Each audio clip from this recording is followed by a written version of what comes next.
Very special thanks to Thrustmaster for providing me with this eSwap X Pro controller for this review, and if you are new to the channel and new to my product reviews, what you need to know is I'm never paid to say anything in these reviews. They did of course provide me with the controller, which I'm very grateful for, but beyond that, either way, it's always just my honest thoughts. So with that in mind, what are my thoughts on this controller? Who is it best for? What are the potential upsides and downsides? And things that you need to know about it and consider. Well, first of all, I will say I really like this controller, and I am going to be using it exclusively from now on my Xbox. Now that's the version that I received. You can get this for both the PlayStation 4 and the Xbox, and both controllers simultaneously work on a PC as well. So whichever one you choose, you get the PC usability.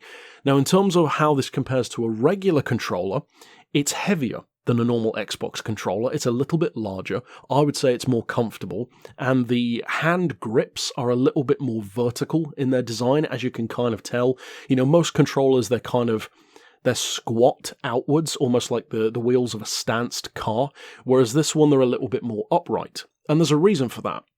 The reason why is so that you can actually get all four fingers behind those grips and hold the controller properly without, and here's the crucial thing, pressing too many of the additional buttons which this thing has. Now you're going to see some of those additional buttons in this video, and even though of course you don't have a live feed of me pressing all of them while playing a game, I am going to include some gameplay of when I was using the controller within Forza Horizon 4 in particular. Now there are games which I would love to have showcased using this controller on, but unfortunately one of those was Doom Eternal. I absolutely love that game, and spoiler alert, this is exactly the kind of controller I would want to play that game with. Unfortunately though, I play that on PlayStation and I have the Xbox controller, so that wasn't attainable for this particular video, but bear that in mind as we move forward. So, this actually has 13 additional buttons over a standard Xbox controller. And that sounds nuts. It's almost like double what you're working with originally, and there are 4 extra ones on the lower finger section of the back. There are 2 switches left to right above those, as you can tell, and there's the additional button on the front at the top, which is to take an instant screenshot within the game instead of opening up the Xbox menu. That one's pretty cool for those who want to, for instance, share achievements, etc. very quickly. Now, the last 6 extra buttons are related to the player controls and the headset controls. So, of course, you have the headphone jack to put into the bottom. To the left of that, you have the volume and microphone controls. And then to the right of the headphone jack, you have the Player 1 and Player 2 buttons and the map button. Now for a lot of us, you're probably not going to use many of these additional buttons, but that kind of brings me to the crucial thing about this controller, because in every single sense of what you would want a controller to be, I believe this ticks every box. This is, as far as I'm concerned, by far the best controller I've ever had. And that includes, of course, the ones that the PlayStation or Xbox come with as standard. Now, I know some people will disagree with this, but I actually happen to believe that the standard, for example, PS4 controller is really good. I like the design, I like the way it works, I love it ergonomically, and I've never really had any need to upgrade it. I like this even more than that, and for an aftermarket controller, albeit of course a very high standard of production one, it's rare for me to prefer it over a standard controller.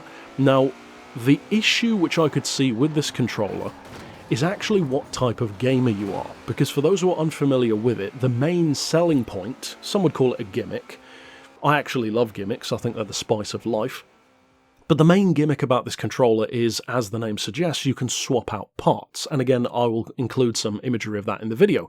And it's basically held together with magnets. So you can pop off the cushions underneath your hand and swap them out for different colors, camo, interchange them. You can swap out the analog sticks, swap them around. You could change where you want particular buttons to be. So it has a level of personalization which most controllers don't have. Even custom controllers, you tend to order them in the exact combination you want, and then pretty much leave it like that. Whereas with this, it's like a transformer of controllers, which is the whole point, of course.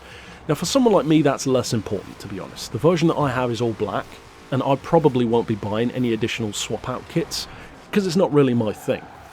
However, for someone who is super into gaming and wants to have the perfect custom kit in every sense, well, of course, it's going to be the kind of thing for you.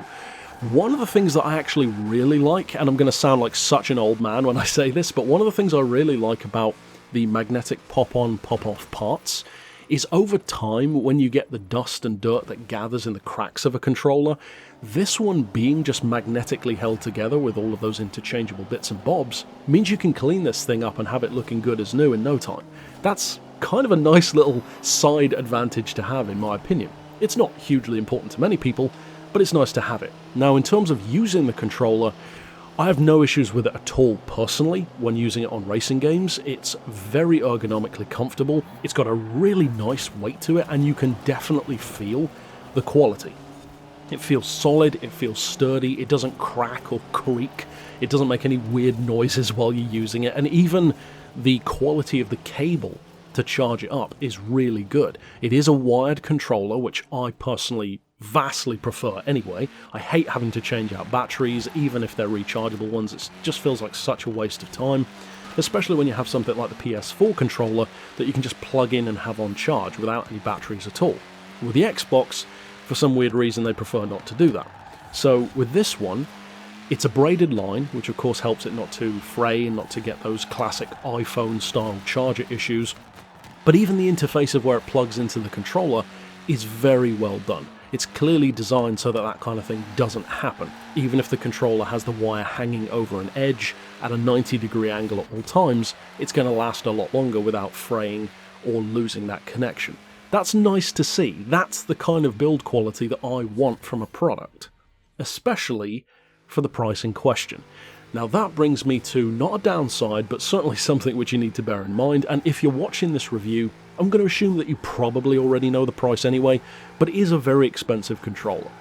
Now, it's 170 euros from Thrustmaster themselves, which works out currently, and of course exchange rates change, but at the time of releasing this video, that's about £145 new, or $200-ish, just under $200. So it's a very expensive controller.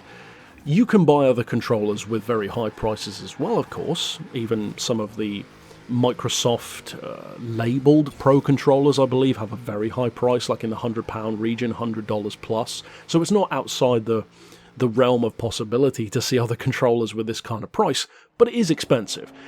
Now that's not a problem, in my opinion, because there are plenty of people who pay a lot of money to kit out their perfect setup. But that brings me to the most important aspect about this controller, and that is who's going to be using it. Because to me, this decides it all. Now for me, I already said I'm going to be using this all the time. But I was given the controller. I didn't pay £150 for it. That's a crucial difference. Now, if you take it from the point of view of this channel, which is about racing games, well, think of it this way. To buy this controller and to want one, you need really to tick two boxes.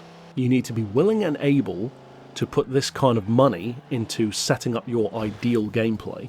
But two, by definition, to buy a controller with 13 additional buttons that's made to this standard, well, chances are that means you take gaming very seriously. Well, those two things together in the forum of a racing game, as an equation, that tends to always equal one thing. People just buy a wheel.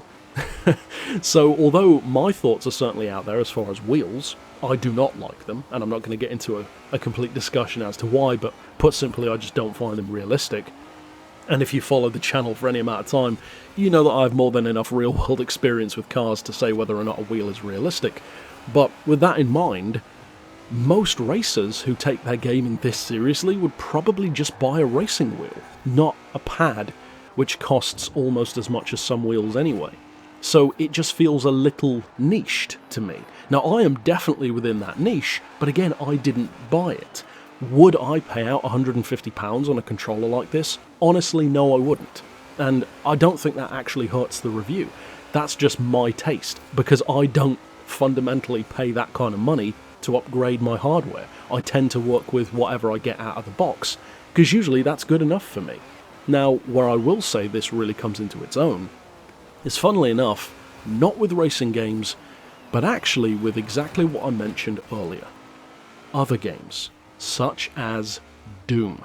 If you get a game like Doom Eternal, or Fallout, or a number of other games where you're playing as a character rather than a driver, and you have so many inventory items, so many weapons and features and actions that you can perform, so much so that in most games you have to have some kind of, wheel of choice to select different weapons, etc. Well, that's where a controller like this really comes into its own. I really wish that I had, Doom on the Xbox, which I could easily go out and buy that, but because in games like that where you need fast movement and great flow, and I should imagine online gameplay would be exactly the same as well, especially competing against other players to this kind of standard in games far beyond just Doom, could even be, GTA, could be online sci-fi shooters, could be Halo kind of stuff, Call of Duty, all of these games that require a fast precision flow of gameplay. Well, having all of those extra buttons could save you so much time over the course of each game session and make you that much more efficient at winning. Those are the kind of games where this is an ideal upgrade of hardware. So in other words, for non-racing games, basically everything else, but let's just say shooters in a general sense, I would give this a 10 out of 10. I think it's a fantastic, a perfect controller, in fact, for that kind of thing.